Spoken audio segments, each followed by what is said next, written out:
So welcome back, and now refreshed, some coffee, some food, and ready to work. So this first session under the theme Applying the GSTC Criteria in a National Scheme will have a moderator and the panelists, which will give you some insights and debate the subject. And as our moderator, we have Jana Apih, I just learned how to mention that, who is the managing director of GoodPlace. And as panelists, we have Ingunn Sørnes, special advisor at Innovasjon Norway. Then we have Annika Sandström, tourism manager of region Västerbotten. Then we have Mr. Jonasson of the region of Västerbotten tourism panelists, and Mr. Daren Moodely, project coordinator for Sustainable Island of Mauritius Tourism Authority. Ladies and gentlemen, thank you for being here, and whenever you're ready, we'll be listening.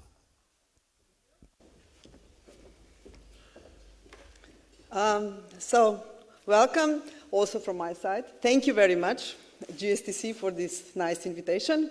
Thank you all our panelists. I'm sure that we will be able to have an interesting talk today. And I really encourage you to go on Slido and send the questions, pop up the questions, so that we can answer them later. At the beginning, we will just have really short introduction, each of us, about what we are doing and about the schemes which we are working on. It shouldn't take long. It will just quickly go through. And then we will focus more on the questions which we want to address through this panel. So we were already introduced, and I'm really happy that we have such interesting panelists, and I'm sure that they will tell you a lot of interesting things. So I will present shortly our Slovenia Green approach, which is a national green scheme for Slovenian tourism. It was developed and it's run by the Slovenian Tourist Board. We are accredited partners. We were responsible for development at the beginning, and now we are responsible for carrying it out. We are the ones who also do the audits and do further development. And we have an international partner of green destinations because, as I will show you, we are using the green destination standard. One thing which I would like you to understand is something what Randy already mentioned today, is that developing a national program, a national certification scheme, it's really quite demanding thing.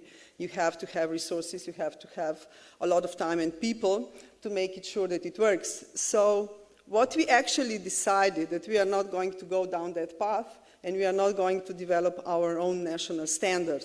So we are not the owners of the standards which we are using. We are just the users, let's say so, of the standards which are out there, which are accredited, which are recognized, which are relevant, and we embedded them in our national scheme. So this is, like, I would say, the main difference between how we approach that and how a number of other countries are approaching that. I will explain you a little bit more about it, but why we did it that way, because we understand a national scheme as a program for development of sustainable tourism, and certification and doing the evaluation within the business and the destinations is one part of it. And we want to focus also on the part of development. Once you find out what is happening in your country, in your destination, and on the businesses, you can focus on development. So we wanted to focus on building this environment which will make sure that our tourism is going to be developed sustainably in the future. So we didn't want to spend, let's say, too much of our energy on development of the standard. We embedded, we partnered, and I think that the partnership in tourism is the key for anything. And we are now focusing a lot on development of sustainable tourism based on the results which we found out. So how it works for the destination level, we adopted a green destination standard. We kind of changed a few things. We were happy to have a partner like Green Destinations who is really listening to what we need and what kind of upgrading and changing we want to have, because we are adopting it to our own needs. We also use ETC, European Tourism Indicator System, but not so much on the indicator level, but the way the ETC developed a step-by-step approach from having a green coordinator, building a green team, and so on and so on. So we really like that approach, and we embedded that. And we added our national story to it, like our national character, stories to it, and some other changes. For the businesses, we adopted the labels, which you can see, that meaning that if you are a hotel and you want to have a Slovenia green accommodation, then you go, for example, for Travel Life, you get a Travel Life, and on top of that, you would get also Slovenia green. It also works, we also have it for the protected area, for parks. We adopted a Europark charter and Man and Biosphere, but also they can follow the approach the same as the destinations are doing. So as a result, we started in 2015. We have now 48 destinations already certified. You have to understand that we are a small country, but 48 destinations, we have now additional 10 in the process, which will finish just now. That means that we are actually covering already 70% of overnights, where 70% of overnights in Slovenia are now already being carried out in certified destinations. So I think this is a very important achievement. And why did we do it? Slovenia is a green country. We really have that green DNA, as I always say. It's protected. We have 38% of Slovenia is under some kind of nature protection. And we are a green country, and we also promote us as a green country. But in between, something was missing. There was missing a national program which will make that also tourism is run in a sustainable way. So this is why we actually did it. And it is the approach which we took means that we can use the standards which are there. We can make it on different levels. We can also spread it out. That means that now we have it for destinations, accommodation, travel agencies, protected areas. We can build it further on in a way that we adopt the certifications which are out there. So this was our main goal at the beginning. This is how we did it. And the second thing which I said, and I'm really believer that it's a very important part, is now we have like 50 destinations certified. We know now what are our key challenges when developing sustainable tourism in Slovenia, because we know the results. We benchmark them, and we see where are the problems. So that means that we can bring those problems to the national level and address them on the national, either with policies or with tools and solutions we are building together in a way that each destination and business can use it. And I think this is really very important, because we really focus on that part. Each destination has to have an action plan. It has to be budgeted. It has to be confirmed by the municipality board. They have to regularly report back to us every year what they did. And through these action plans, we can now also evaluate how much money actually Slovenia is investing in development of sustainable tourism through all the destinations. And it's also, we know which actions are taken, and we know where the problems are.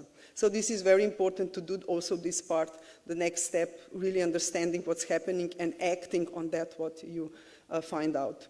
So just to wrap it up, it is a scheme for management and development of sustainable tourism. It's not only a certification program, but we go through this evaluation with certification programs which we are using, and because of the way we are doing it, it's efficient and it's really managed.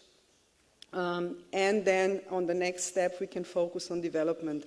Education, there is never too much training for sustainability in either destination or businesses. We really focus on that. We will focus on the solutions which they can embed, and we are focusing on benchmarking, giving them back the feedback, how they perform. Though that means that we are actually building the environment of development of sustainable tourism. And with that, we can also focus then on marketing, because the story which we are telling about Slovenia Green as being a sustainable destination, it stands on everything what we did before. So this is like really shortly about Slovenia Green. We can talk later more. And I would now like to introduce our next panelist, Ingunn. So thank you.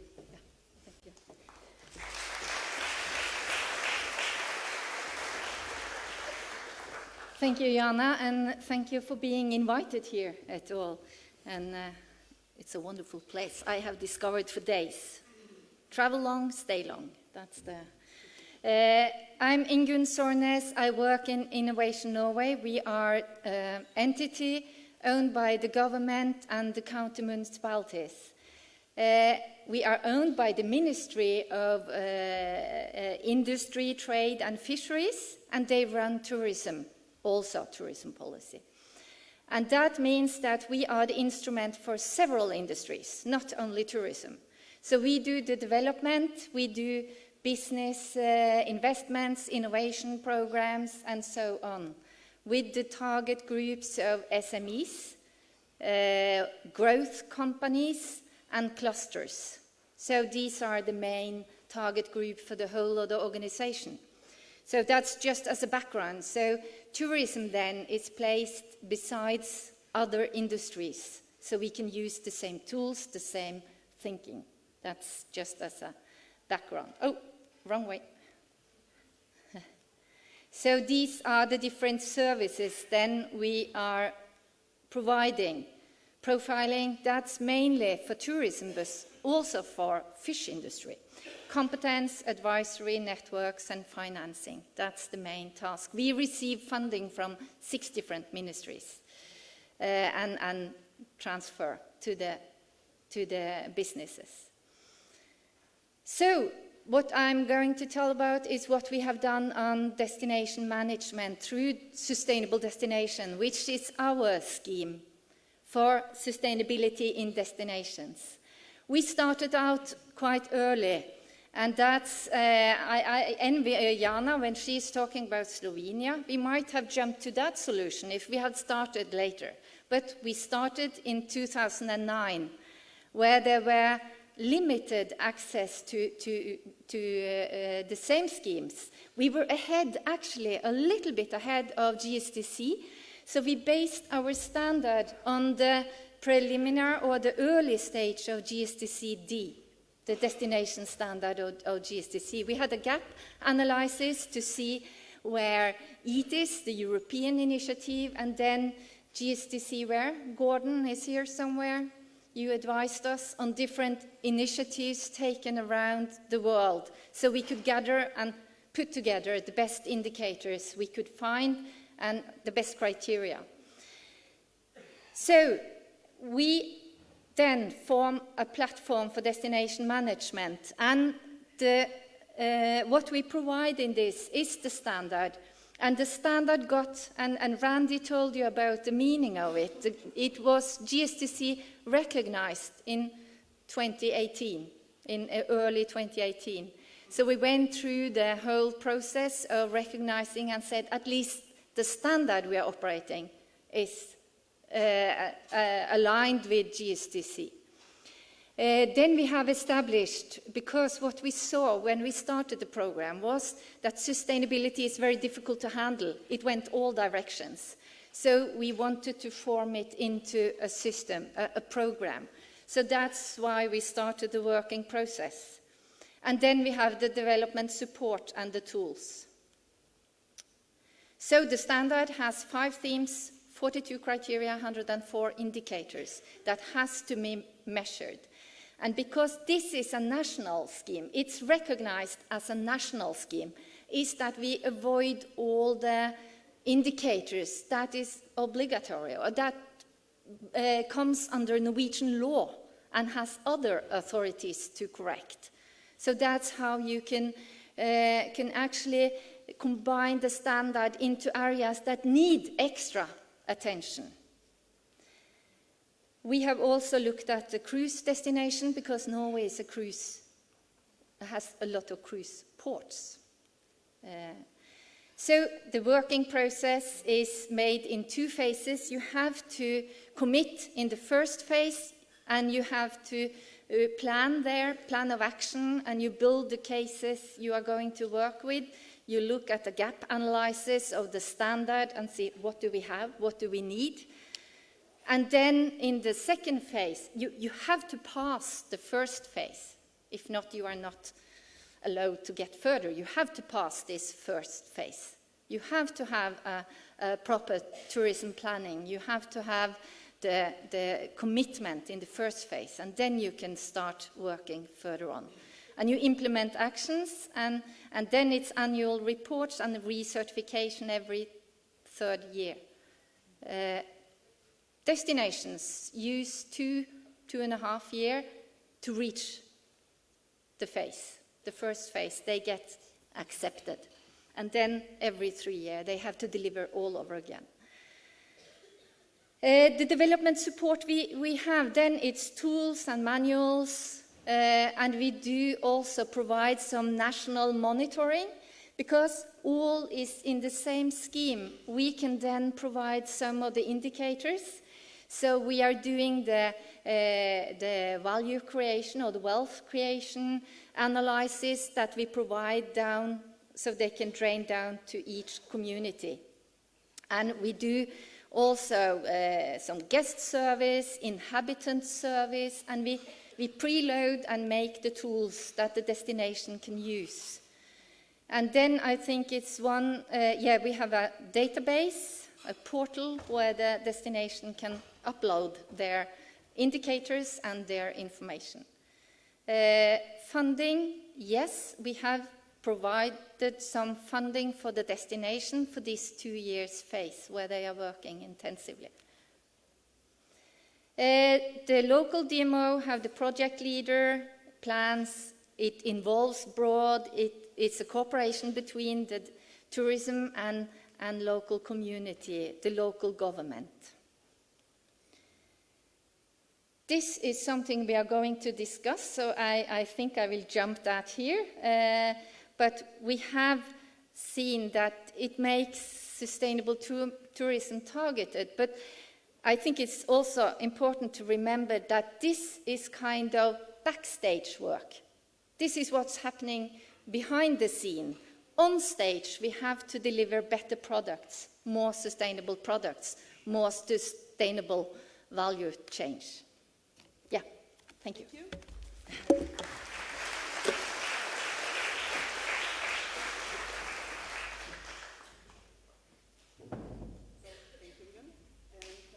I would like to invite our panelists from Sweden. One of them. I'm sorry.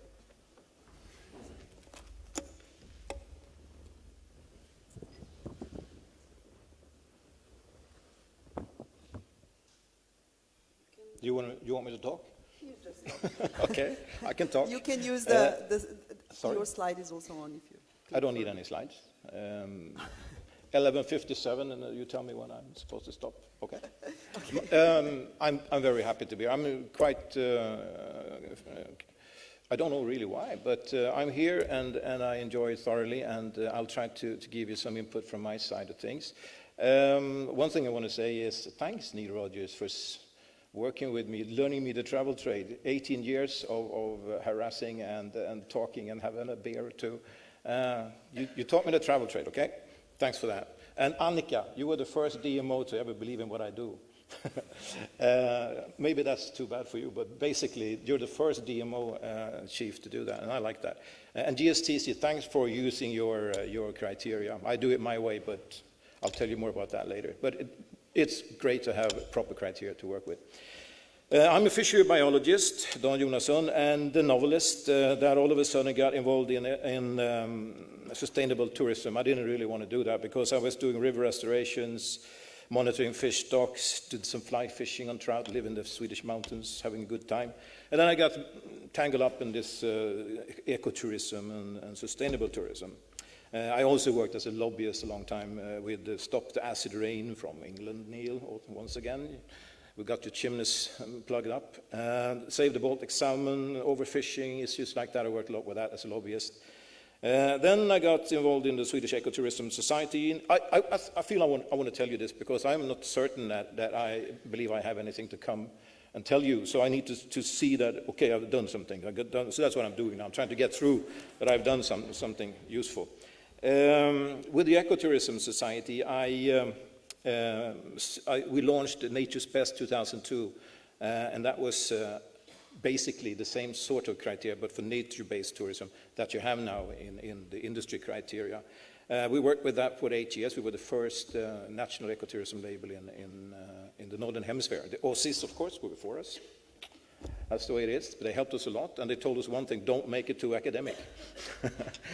Okay, then I worked 5 years for the Sami. They hired me, they headhunted me basically to say, can you help us create the ecotourism system for the Sami in Sweden? And I worked with them for 5 years, and we created something called Visit Sápmi, together with my friend and colleague Lennart Pitcha, who is a Sami, who yesterday almost won the finest prize in tourism in Stockholm in Sweden. He came second, but that's okay.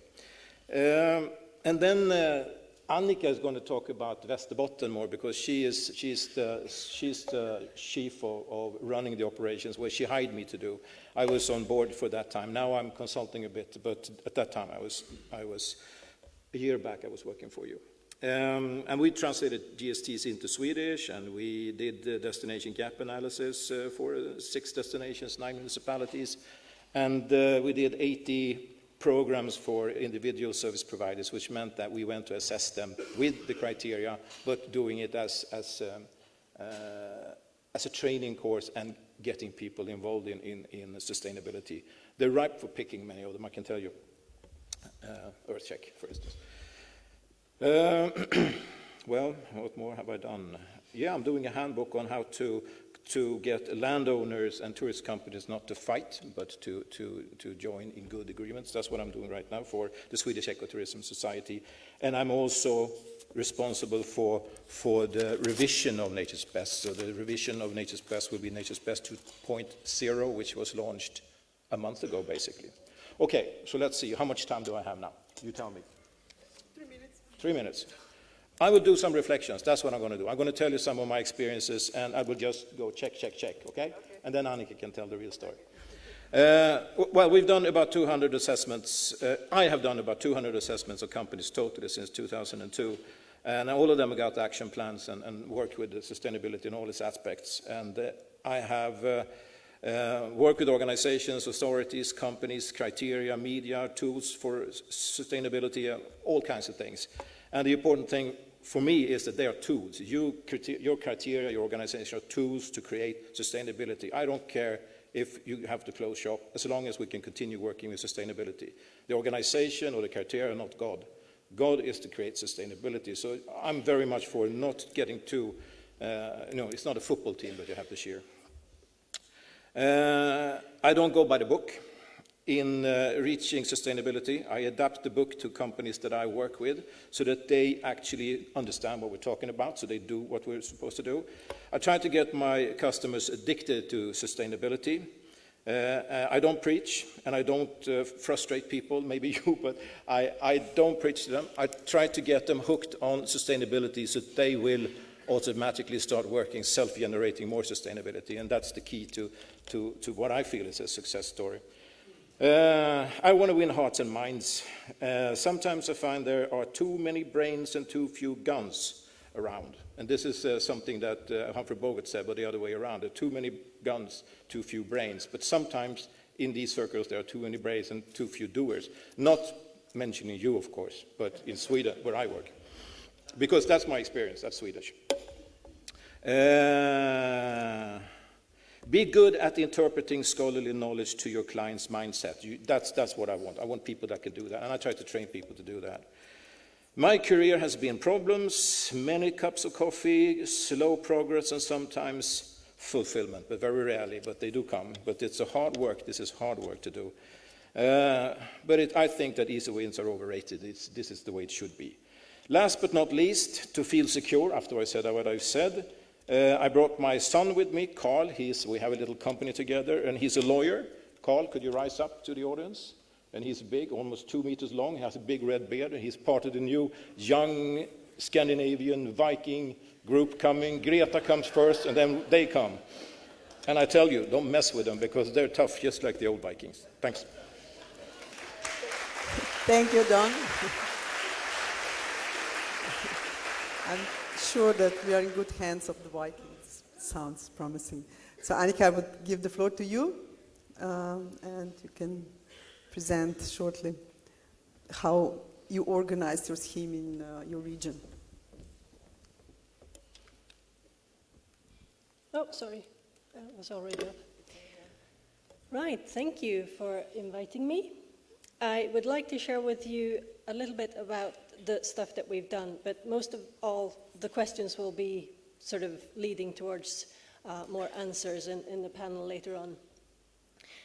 I am the regional tourism manager in Västerbotten, which is a small county in the north of Sweden.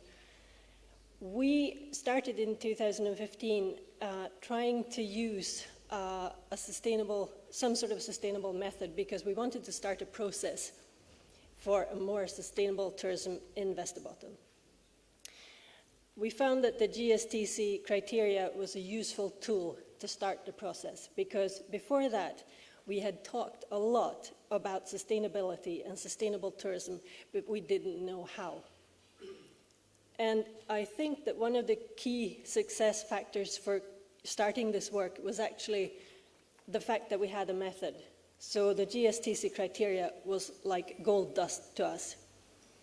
When we got that method going, at first when we showed, sitting down with the companies, because we started addressing the companies, and we said, well, yeah, we have some criteria here that we're going to talk about. And they saw the criteria, what they look like, and they're like, what? So the starting process was a bit shaky. But once we got going in the conversations with them, the criteria was really helpful. And also what we found was that the companies, they already did so much more than they thought they did in terms of being sustainable. So that was like they grew a couple of decimeters just by thinking, oh my goodness, we are doing something right here. So that was very, very helpful in this process. I am employed by the Regional Development Department in Västerbotten. So I represent the Regional Tourism Organization, which is not the traditional DMO. We don't do any marketing. We just do the development work for the tourism industry in Västerbotten. And using these criteria, we've sort of managed to find a very good method that works to also present to the politicians that actually run Region Västerbotten that this is a method that can show results. In Region Västerbotten, we also have a regional development strategy, you probably all do. And in that one, the sustainable development goals are very much linked to the regional development strategy. And now with the GSTC criteria, we can also show how we help that development strategy come to life for the tourism industry. So what we do is starting a process. It is a journey. We are not saying that we do any certification for now. We do the preparation work. We want these companies to find interest and motivation to do certifications. But we're not there yet. In Västerbotten, we use this little symbol called Västerbotten Experience. That is just to give like a local flavor of more sustainable tourism. But that is all the preparation work. So in Sweden, we're going to be talking about that later on as well, there is no national no national certification for sustainable tourism. There is Nature's Best, which is an ecotourism certification, but it's not the same thing. But we'll be talking about that later in the panel, I suppose. There's also the option of doing certification through EarthCheck, of course, which we're looking into. And we will do our best to keep encouraging the companies that this is the way to go forward. There are over 100 companies now that we've done this assessment with, and we also follow up. And then we have training programs for all these 100 companies that we help them develop further into various sections. We are also trying to find more companies, and actually we don't really have to find them anymore, they find us. So now we have to find more people to help us do the assessments. So that's why also Dan is working with us now. And we have a good team of employees and members in my team that does this hard work and important work.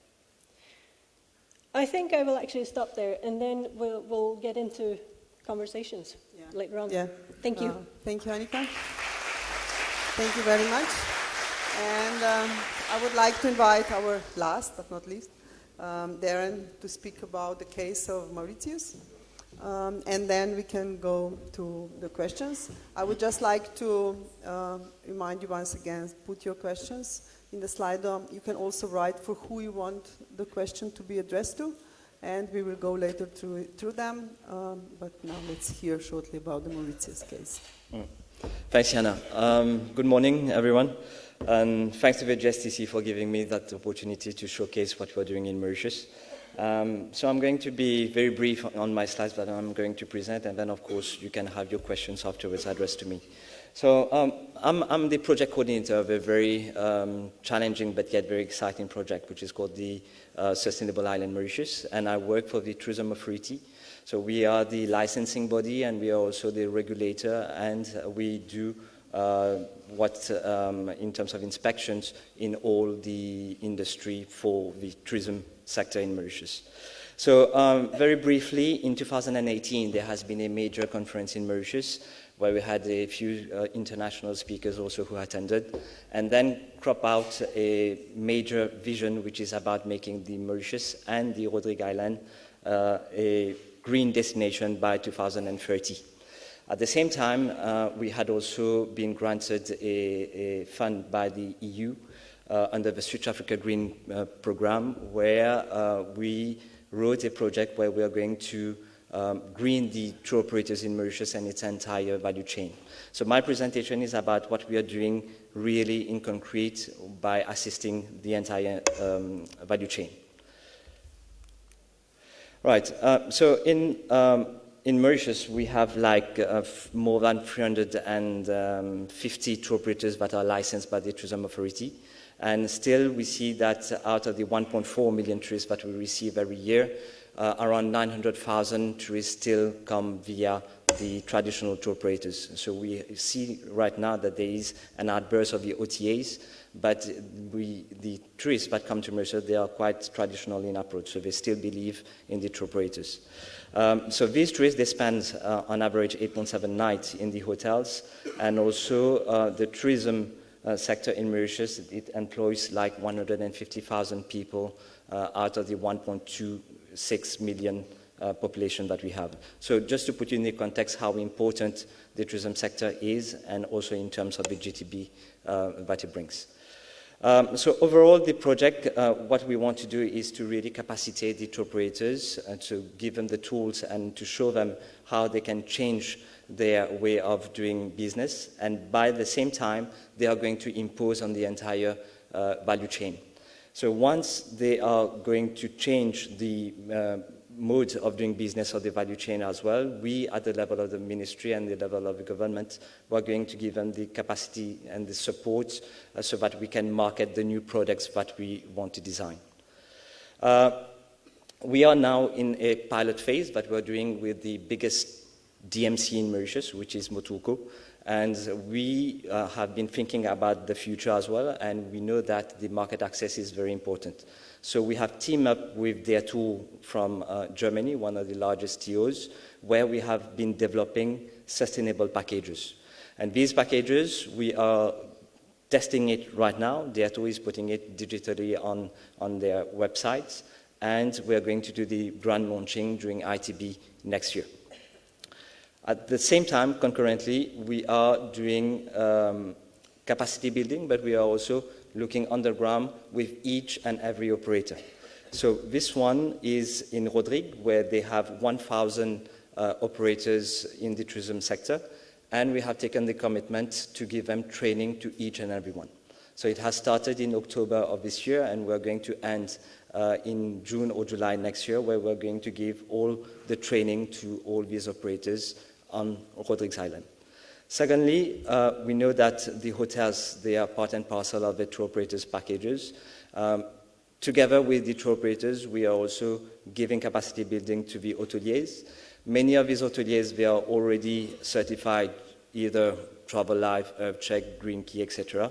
But still, we wanted them to be hands in hands with the tour operators in the new packages that we are building.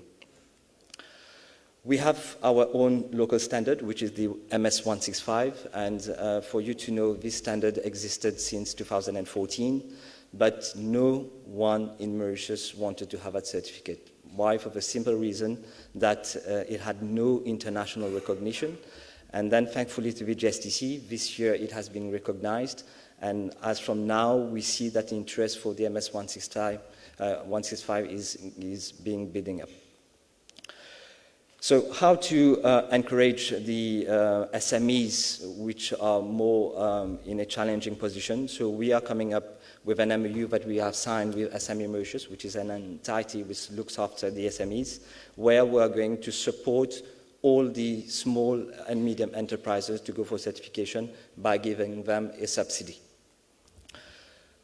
At the same time also, we are looking at the training of all the taxi operators in Mauritius. So we have started the training regionally around Mauritius, and so far we have trained more than 350 taxi operators. This process will end next year, and we have the objective of training 1,500 taxi operators around the island.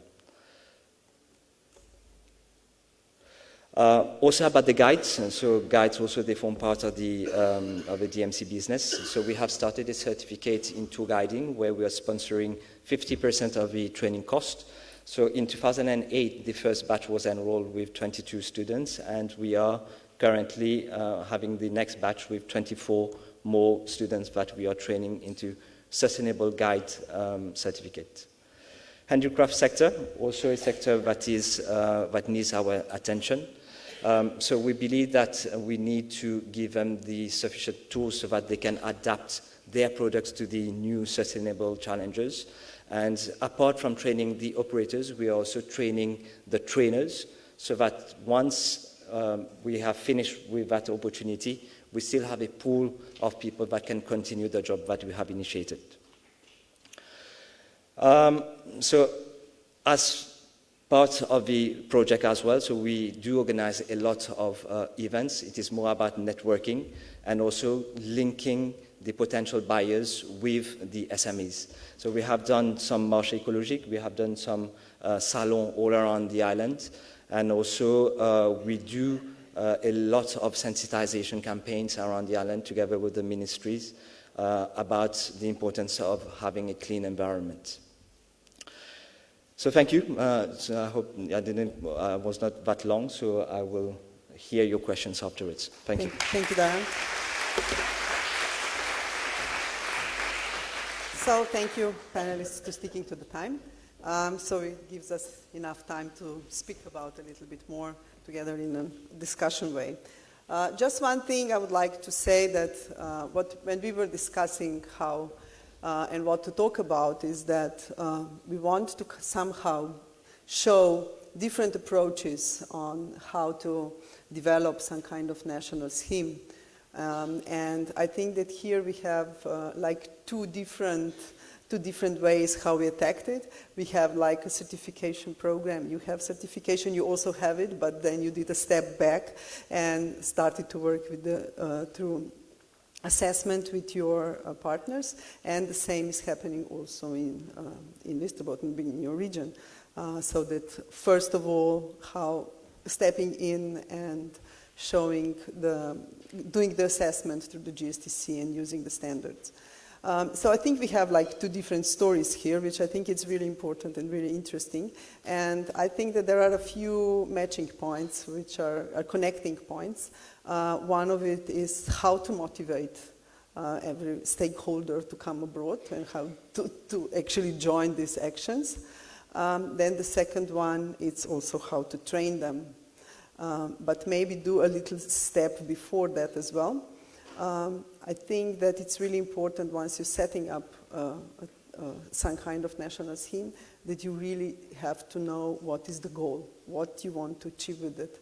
And I think that all the goals here were a little bit different, addressing the different issues. That's why we have different schemes in place. So I would like to give you a short round of a discussion, and in a way, what was the primary goal you wanted to achieve when starting developing your national program? And we will just give you, because I think this is really important, because once you are developing something, you need to understand what question you are actually trying to solve, or what issue. Ingunn, I'll start with you. I think you should switch it on, just up. Yeah, it should work now. Yeah. I think for us it was an important point. We got a mandate from the ministry actually to work on sustainability. But the goal is clear, to make Norwegian tourism more sustainable in overall. And this is a systematic approach on working on that. So it has been an investment from the government. It has been investment in competence, in training. We support with all the different tools and have been able to start working with the destinations, but are now lifting the issues up at the national level. So I think the goal was to involve tourism industry in working towards a sustainable future. I think everybody is addressing that goal in this audience. Probably. Yes, so it was as simple as that, but the way of inviting them and engaging them was to have a structure, that they could know that the agenda was here. We have to work on this. And this has been the reply from the destinations, that this has been one of the most important things, to have the agenda, to have the criteria, to know what themes to discuss between the public and private sector. And then we can only support with training and tools. Okay, thank you. I'll give the floor, also the mic, to you decide. Okay, so really the reason and the goal for this journey for Västerbotten was actually my own determination to do more good and do less bad. So in terms of working with a more sustainable tourism, it was just to find that way forward, and finding the method was the key to that. So the goal is to do more good and less bad. Okay, thank you. And Daren? Yeah, well... Sorry. No. Thanks.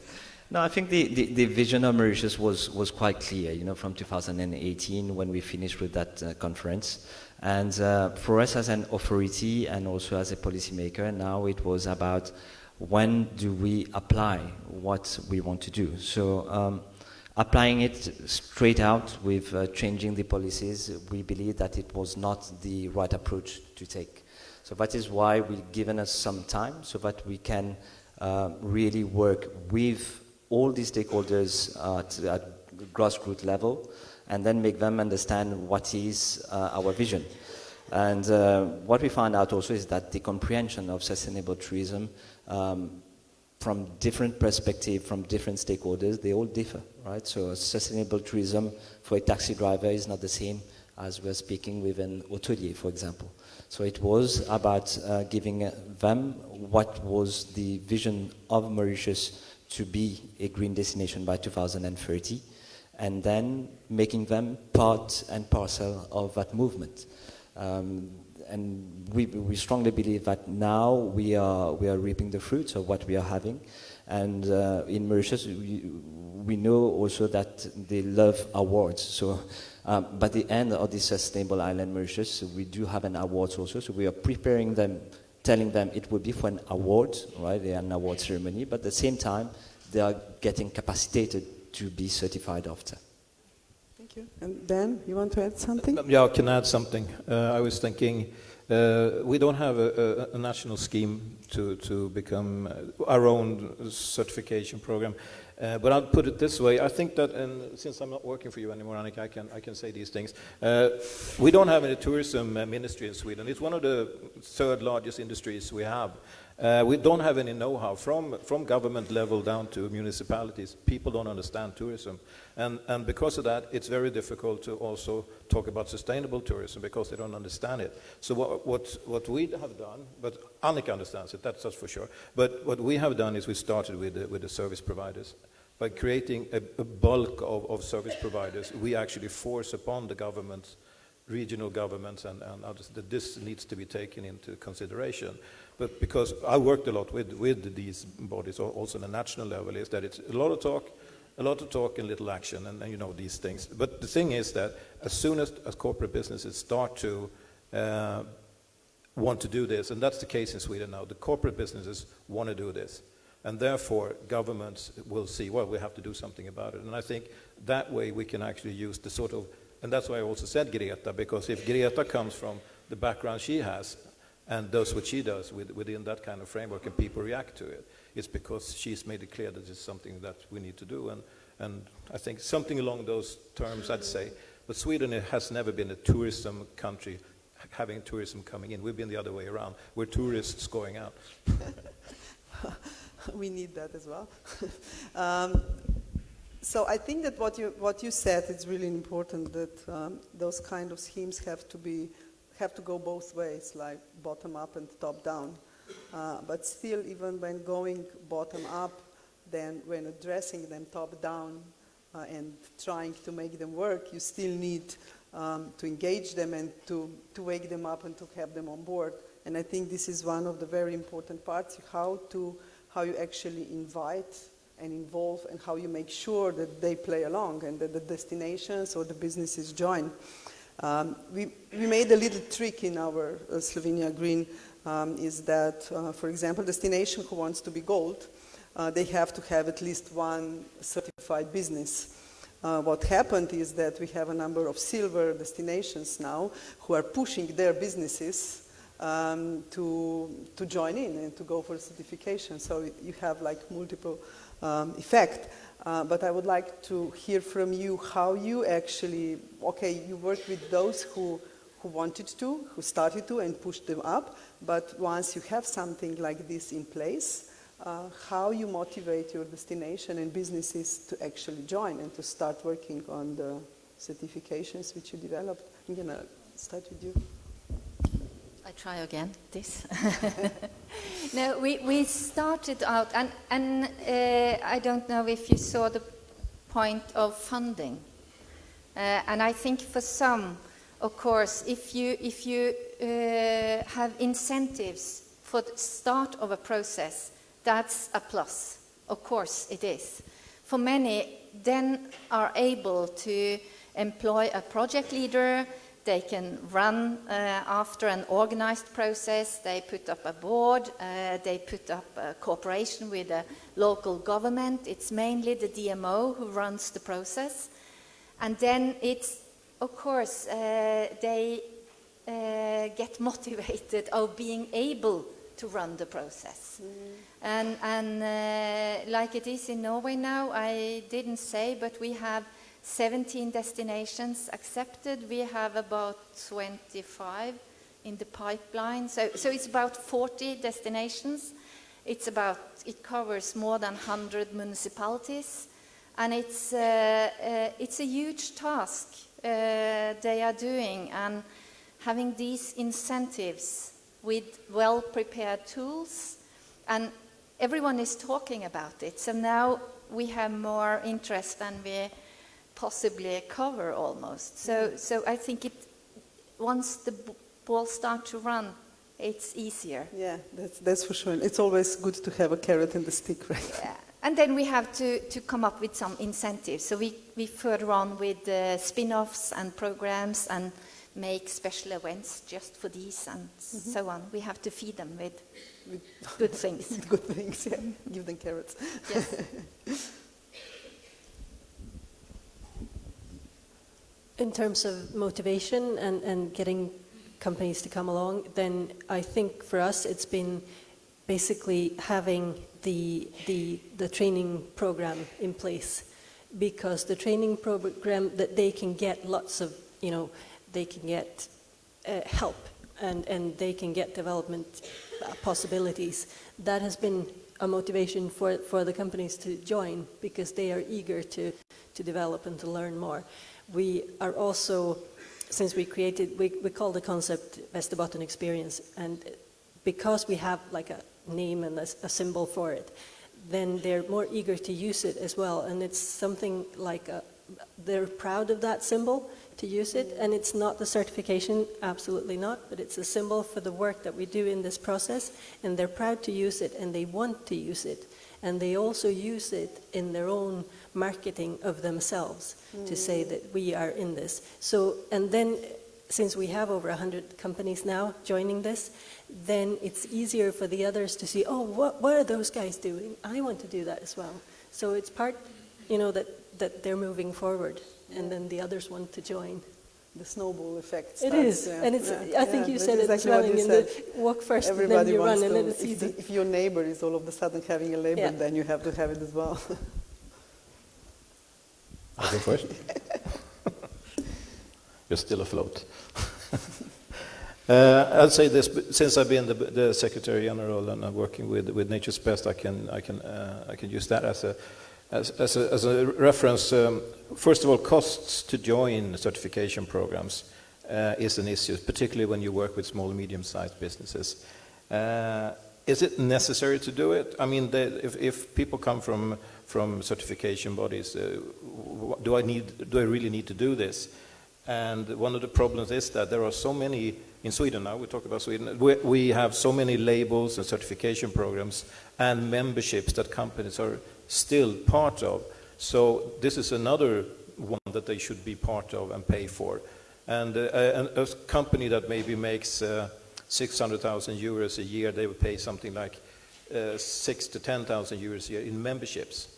And then they really need to know if this is something that they should believe in. And then the last issue is that there is, sustainability has become a commodity on the market, and everybody wants to join in and give you a labeling system. And these people that I work with, they're unsure what to believe in. And if the people getting into the business with sustainability are really trustworthy, and it becomes blurred to them what they should be joining.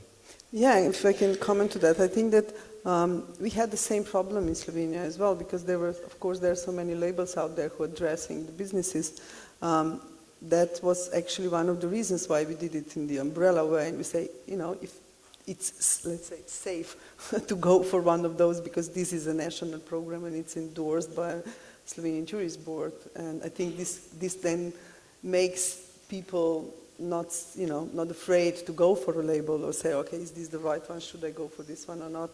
And having it that way, and I think that this is one of the main goals or the main pluses of the national schemes, because people in the country, first of all, get a national label, but they also believe, because it is run, and I think this is really, really important that it is run and developed by national authorities, because it gives the credibility to the businesses and destinations. How is your experience there? For the big companies in Mauritius, I think they are already, they believe in sustainability, and of course they are already certified as well. Now the challenge was how they can cascade down in what they believe with the other SMEs. And of course I mentioned many of the incentives that we have been giving in terms of training, of free training, in terms of subsidy for certification, etc. But I think for the SMEs, the biggest of the incentive is that we are creating a market access for them. So while the big hotels, the big tour operators now, they want to buy only with the value chain, but also adopt sustainability. So that market access is the biggest incentive for the SMEs right now in Mauritius. Okay, thank you. On my slide, there is no questions popping out. I'm sure that you ask something, but I cannot see them. Can we also see them on the screen, maybe? and see what the audience wants to hear about it. Because mine is empty. Anyway, one thing which we discussed that we want to take out is that if, we all had a little bit different approaches when developing this. So I'm sure that each of our schemes and each of our approaches has positive parts which we think that could be something that somebody who wants to do something similar can learn from and can take on board. And what are the things which you think that in your scheme could be done better and could work better? So let's say each like 3, what are the strong points and what are the weak points, and then we move to the questions from the audience. Okay, I take the opportunities to start with weak points, because then I can stop with the good points. I think for an organization, when I presented Innovation Norway, we have many roles. And in this, the several roles could be conflicting.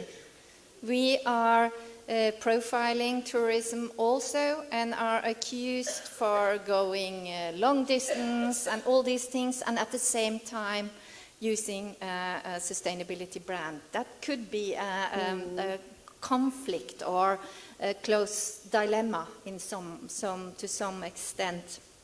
And I think also to operate so many areas, it could be a weakness that the professional capacity is vulnerable, because we are not targeted only on doing certifications. That's not what we do. Of course, we contract people, but at the same time, it's quite when it's one point of what you are doing.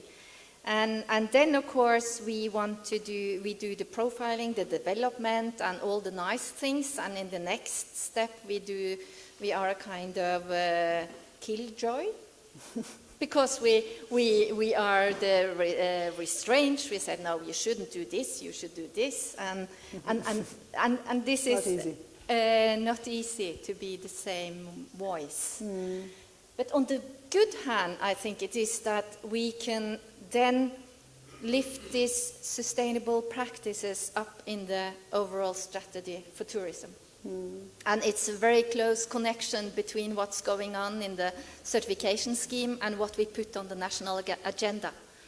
And now we are making a new tourism strategy for Innovation Norway. It will use all the KPIs from the certification scheme, not all, but those possible to put the data on at national level. And this closeness, I think, is quite good, that there is a balance between the possibility of making policy and using, And it builds, of course, network. When you have it at national level, you build a network which is also working in other terms. So this is a good thing. And then, of course, we can adjust the indicators to a realistic approach, because we know what the local municipalities possibly could deliver. Okay, thank you. A quick thing from me before you, Annika. Yeah, because I've said many of these things already when I talked before, but I'll say that the good thing is if you can do one-on-one with companies, get to their place, bond with them, learn how their situation is. That's the greatest feeling of doing something good, and you will always have them bonded to you, so they will stand up for you in other circumstances. The hard part of it is that funders don't like you to meet people one-on-one, or companies. They want you to have bulks of people together. And then, of course, it's hard work to do it. Okay, yeah. Are we still on your question, Jana, or are we... No, we are at my We're still question. on your question. Then we go to the questions. Good. Well, for us being a regional department, that can sometimes be good and sometimes be bad, because we also have different roles. So also for the companies to know whom to trust. So in a way, a regional department is better than just a DMO. Misunderstand me correctly now. But in Västerbotten we also have 4 DMOs, and they are member organizations, whereas we are more like an independent organization. So in that way, trust can be easily gained in a way for us, but in another way it can also be difficult because there's a lot of demands on the work that we do. Okay, thank you. On the positive side, I think that the snowball effect has taken up, and by building a few of the ambassadors of the Sustainable Island Mauritius, now many other operators are speaking about it and want to be involved. So the word is spreading out, and this is very positive for us. But there are also challenges that what we do after. So once the project is over, which will take end in 2022, the Sus Island project, how can we be coherent and consistent in what we have been doing? So this is where we have been knocking on the doors of the universities, the last year students before they end their studies, and then we are training them so that they can be the future trainers for the operators after. Mm-hmm. Yeah. Okay, let me just maybe summarize also from our point of view that having this kind of approach which we developed, the positive things are that we don't have to face all the question of how to manage all the certifications, but on the other hand, this also gives us a possibility to work broader and to engage more and offer more support to destinations and businesses. But let's go to the questions. I think it's about time. We have 3 questions up there who got the most votes. And one would be, how do you communicate your sustainability efforts, certified destinations towards visitors? And let me start first that, as I said before, the Slovenia Green is a national program owned by the Slovenian Tourist Board. And I think this is again coming back to the first question, very important that it is in the hands of the national authorities, which can also, that means that the destinations and businesses involved can be also a part of the promotion and marketing, and Slovenian Tourist Board is that doing quite strongly, promoting those who are part of it and giving them special visibility. But it's also important that we know what the green story of each destination are. So I give you what do you think? How do you do it in Norway? Yeah, in Norway, as I've talked to somebody here, in Norway it's quite an active press at the moment when it comes to climate change and over-tourism and all the troubles caused by tourism. So it's not always a tempting thing to promote, actually, at the moment.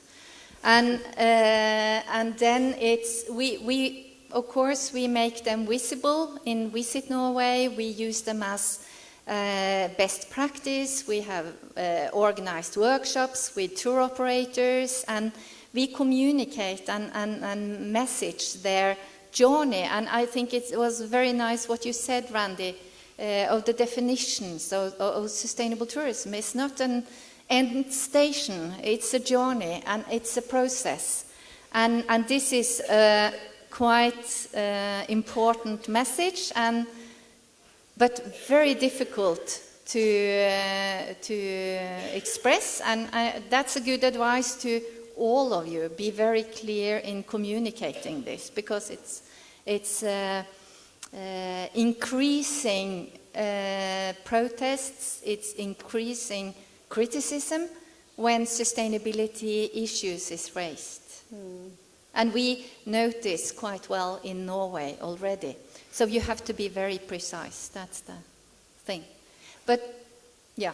Yeah, definitely. I think that this is what we also discussed, this is the next step, that the consumer is not just being aware of things, but it's starting to be demanding much more than it was before. And once seeing a label, he demands and expects even more. So it's not just hard job to get it, but it's also has to be so transparent and has to be so clear and straight to the point that that we don't confuse the visitor with it, and that he knows what he can expect and that he will get that as well.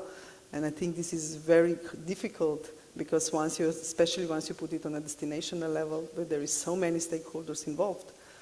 And what do you think then? We have that. If I can take the service provider, not the destination, Annika might do the other one, I don't know. Quality of services, that the quality of services is great. I've been doing this in 2002 with Nature's Best, and quality of services is what makes people come, word of mouth and other things. And with the quality, I also mean that sustainability isn't a seller in a sense, the way I see it. It's when you get there and you see that waste handling is great, there's no food waste, the equal rights, they're very humane, they represent their culture.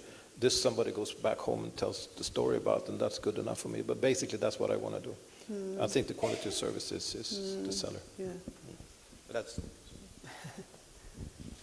Well, I agree about the quality of service, and the way that we try to communicate it is by educating everybody that's in our system. So it's the companies and the politicians and the people and the DMOs, you know, anybody who comes in contact with us, we try to educate them in what we mean by sustainable tourism and what this means for Västerbotten and what it means for the guests that would come and experience it. I think we were very bad at it and at communicating what we are doing on sustainable practices. But hopefully with that project, what we want to do is to give value to each of the stakeholders. So for instance, when the taxi driver has completed his training, he will get a sticker saying that he has followed that course and now he is a pure ambassador for this island, Mauritius.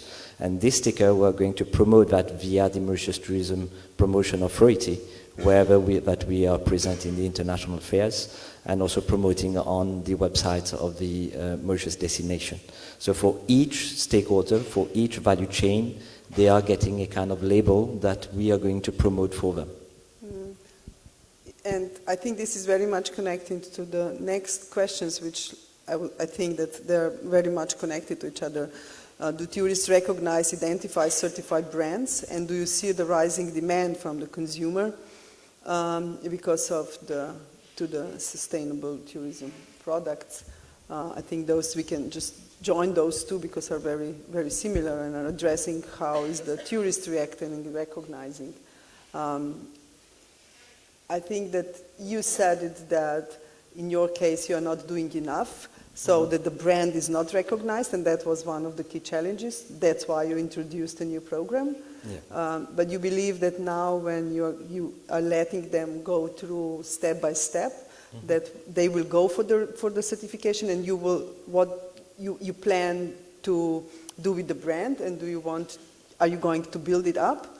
And at the moment, it's probably not recognized by the tourists, right? Yeah, but for the moment, it is not recognized, that's for sure. But what we are doing together with some partners, because we need international partners to make it work. And the good thing is that if we have a partner like Daren, which has a very big market access, so then we can spread the word. And also, what we have been doing with some of the hotel groups in Mauritius is that they have all come up with a kind of pledge, a pledge which has been signed by all their staff, but also by all the incoming tourists. So each tourist, when he comes and then check in, he has to sign a pledge that he will respect, and he is aware of what the hotel is doing in terms of sustainability performance. So this will, of course, have a snowball effect after, and people will get to know about it. But it's connected, this pledge is connected also to the brand of MS165, yes. Sorry, I yes. can't remember. The MS165, not very sexy as a name, but but we can't change it because it is about Mauritian laws. Yes, it is connected, and the hotels that are applying the standards of the MS165, then we can spread also with the customers also. So not only with the staff members, but also with the customers. Thank you. And Annika, you were saying that your providers are now happy to use the logo which you are giving to them. So is there any visibility of that logo connected also to the visitor? You think that they are starting to recognize it as well or not? It's very recently that we started using this little symbol. So, and it's not really to be used towards the guest other than to give them an idea that this is, because the idea of Västerbotten experience is to pick out the best of Västerbotten's nature and culture. So it's more to guide guests, not to dig into what it actually means. It's just a sort of a guidance. But we've only just started this year. But do you plan to have it in a way that it would be visible also? That would attract also the... Well, that is a thought, just to make it recognizable for guests, to give them a guidance for it. So yes, and because we want the companies, or the companies themselves, want to use it in their own marketing. So, but that is one of the steps towards higher levels of quality, sustainability, and whatever. So this is like one of the first steps, and we want them to build on to those by getting higher qualifications and higher quality. Then what's your experience with the brand, with what you were doing with... With Nature's Best? Yeah. There was no real knowledge abroad. I think the tour operators picked it up from time to time, but since financing was very difficult, we didn't really have the money. We tried to get help from Visit Sweden, and they helped us quite a lot. But what I said before was that once you had the clients coming to Nature's Best companies, they would be very happy with the product, and they would sort of help in the marketing. But another thing I would like to say on the subject is that I've been trying to get EarthCheck and GSTC to be accepted in Sweden as the global standards that they are, and certification program, because I think they're great. But the problem in Sweden is that we have so many environmental labels, and to the Swedes, up till recently, I mean, the environment and climate issues have been more important. And when you try to introduce a new label, on all levels in society, from the politicians at the top, they don't really know what it is. So therefore, when we work with EarthCheck now in a municipality called Ljusdal, they're about to be certified too. One of the things is that nobody knows what it is. And therefore, I don't know how to reach into the Swedish market in a proper way, because there is competition among these labels. But the national label can be an answer to that, right? Yeah. Because then it is promoted on national level and it gets wider. Yeah, it could be. It could be if we're strong enough, if the politicians are dedicated enough, and we will also be talking about if there should be some kind of Scandinavian umbrella under EarthCheck and the GSTC to find.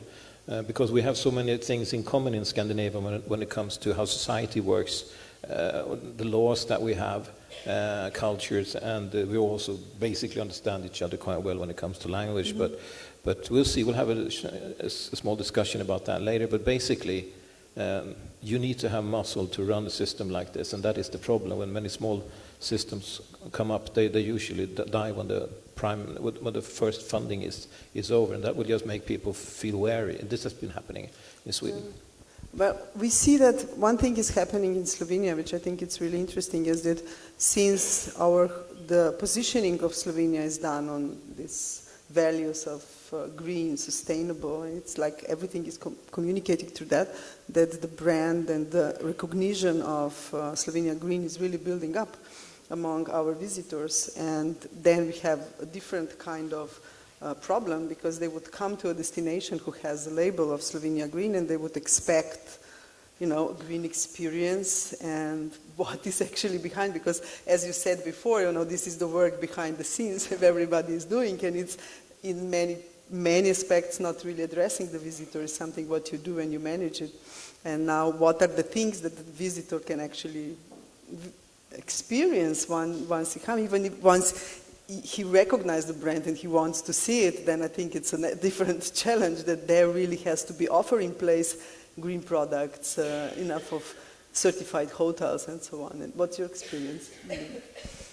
No, and I think sometimes it's also about how we present it and how we talk about it. So we also showcase all the single enterprise certifications, environmental and climate, that are used under our label Green Travel and on Visit Norway. We have done that for 10 years, and then we avoided building our own certification for enterprises. But what we see now is an increase in visitor visiting these sites. So all the sites with green products is visited for longer, we run all the statistics, and it seems that people are more open for reading when they touch these sites. So, but I think it is a lot about how we talk about it, and I have always envied all English-speaking people because they manage to talk about sustainability as it is very easy. And, and in Norwegian, it sounds very strange. Yeah. I completely understand yeah, what you mean. so it's in a way it's more the backbone, and we don't. It's a lot of things we don't feel we have to talk about. But maybe when we have international guests, we should talk about it. We should press ourselves to say something about our concern for the very product, the resources we are using in tourism, the nature, the people, the local communities. And this language is not so well developed. We are working on it, but we don't, yeah. You English-speaking people have more of it. Can I just butt in a little bit? You know, when I was trying to take Nature's Best to Norway, the first response I got from some of the Norwegians said, "We are ecotourism by definition." So I think they don't talk about it. And then you still have fish farming and oil and stuff, So I think it's time that we just do one more question and then we wrap it up so that we are in time. How do we prevent that sustainability is not just a slogan, but the fact that result of truly ethical approaches to the trade? Is certification alone the answer? I think that having a national program which is following the GSTC, or it's recognized, I think that with that we are already answering that question, that, you know, that you have to have proof behind, and you have to have every criteria behind. So in that way, I think that we are doing it, but it's, yeah, certification alone is not the answer, as we already talked about it. It's just a tool, the backbone, which you are doing, that you can actually do the other stuff.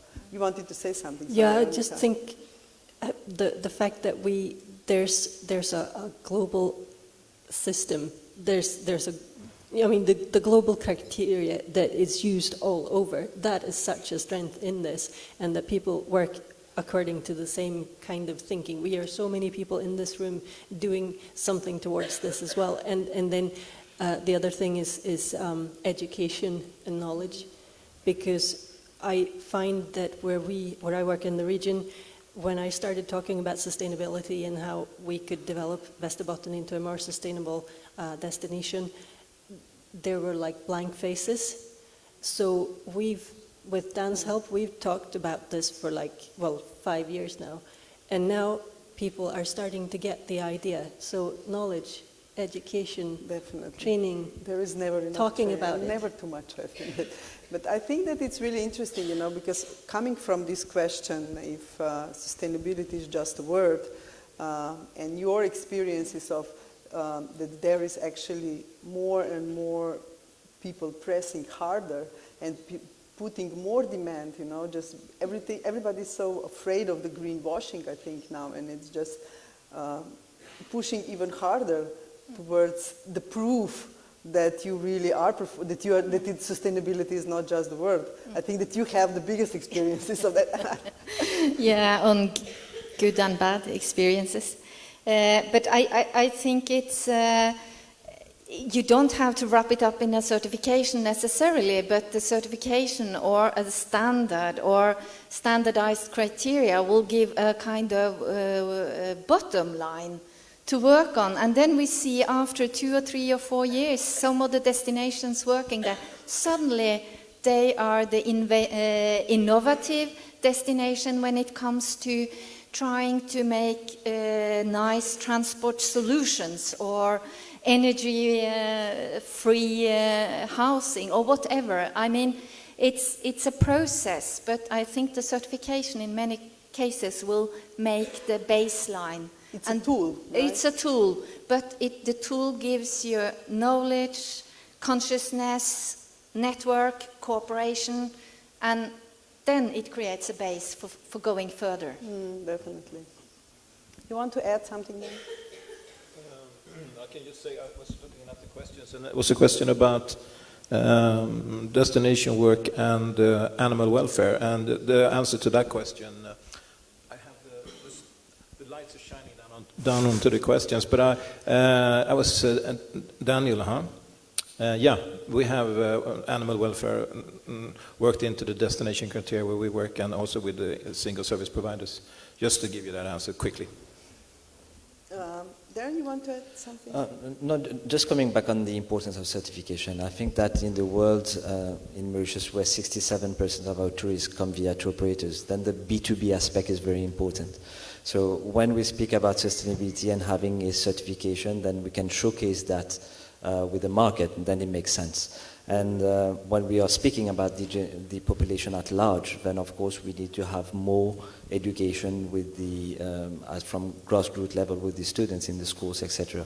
And it is also a question of how people get to comprehend this sustainability aspect, which is, I strongly believe, very different from country to country, right? So in our case, a small dot in the ocean. So we have other factors also that we need to consider, right? Because we import 90% of all our consumption. So the procurement that we need to look into, etc. So it needs to be addressed.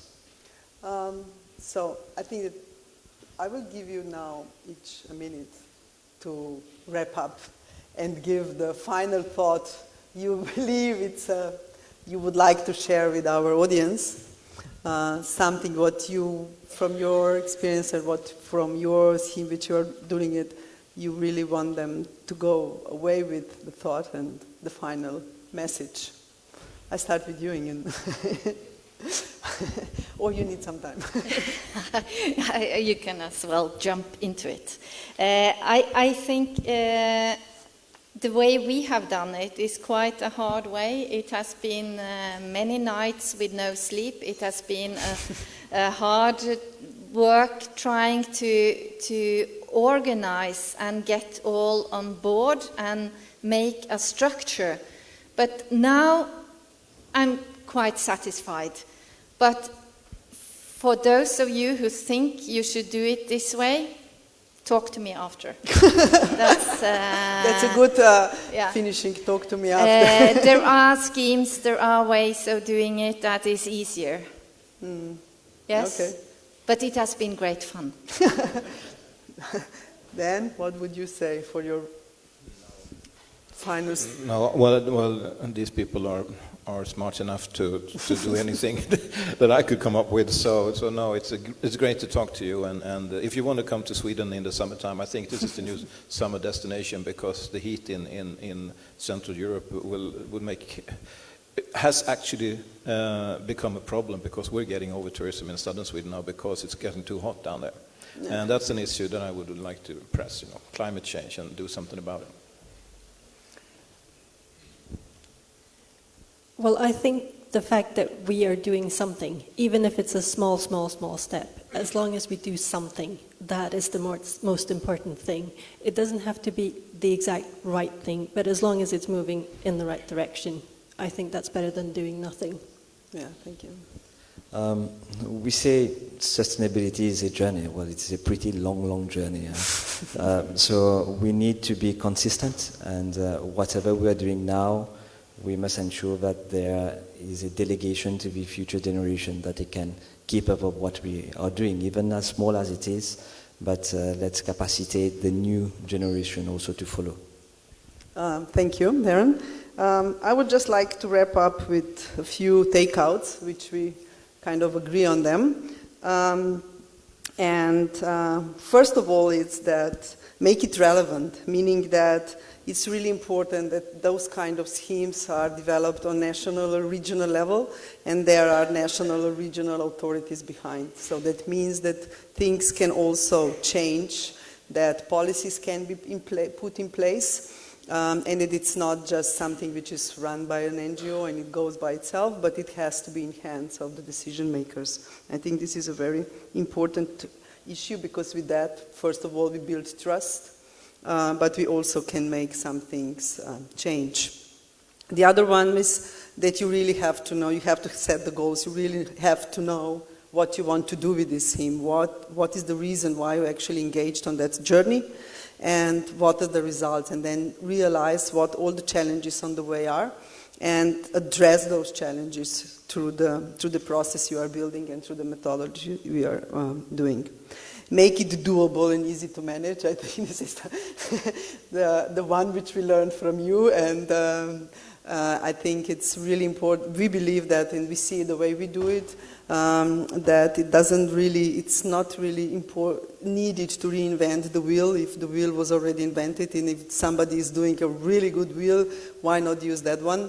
And I think this is, in our case, for example, this really works, and it shows good progress, and it shows also good cooperation with the certification bodies which we are using.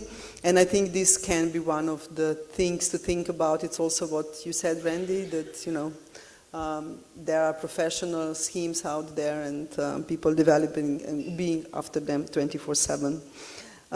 Build a support program. I think that we said that a few times today already, that there can never be too much training. I know we work a lot with our destinations, we train them, and it actually, I think that many times for destination, let's say for destination, but for businesses as well, going through the certification program is an educational program for them. Because if you ask somebody, be more sustainable, what does that mean? How do I do it? And start reading all the criteria and going through that, it's a learning process for them. It's, this it means I have to do this and that and that. So it's a tool. I really believe it's a tool, and it's a learning process. And providing this kind of support, it's really very, very needed. Not just on the level of training, but also on all the incentives you provide for them, and you give them visibility also through the marketing and so on. So I think this is really important, and to develop a benchmark so that they know what's happening, that they know what does this result, 46% of something, what does it mean comparing to the others. It's really a very important part. And one thing which we also discussed was encourage networking. Having this kind of national programs where you engage all the stakeholders and you bring them at the same table and they start sharing their experience and they network. I think this is really very useful because they start talking about, I did this like that, and how did you do it, and so on. So, it's also part of the learning process, but also part of building the solution.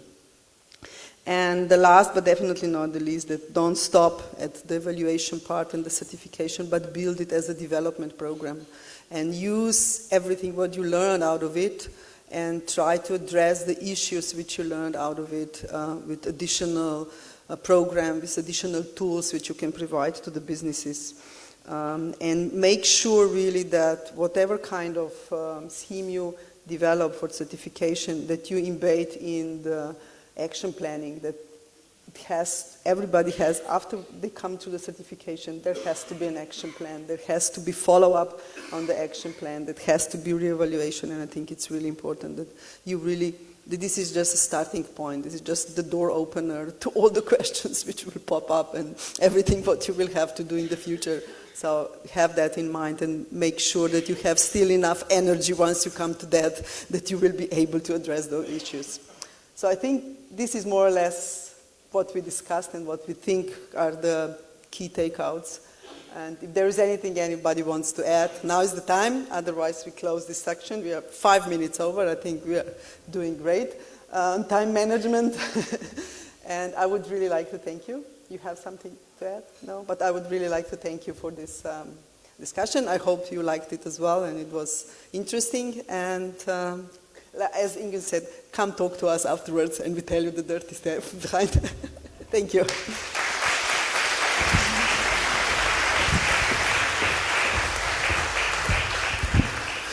Well, thank you very much. So many different realities. Thank you for your contribution. And it is time, sir, it is time to feed your 2-meter-10 Viking. All right. So that's what we're going to do. Outside, you will have the transfers that will take you to the lunch place, which is just a short ride, 10 minutes away. Afternoon sessions will start, so we leave the place. Afternoon sessions start at 2:30, all right? And we will have sessions happening in 2 different rooms. So take a look at the program, see what's in your focus, in your scope, and don't miss them, all right? Have a good lunch. See you later. Thank you.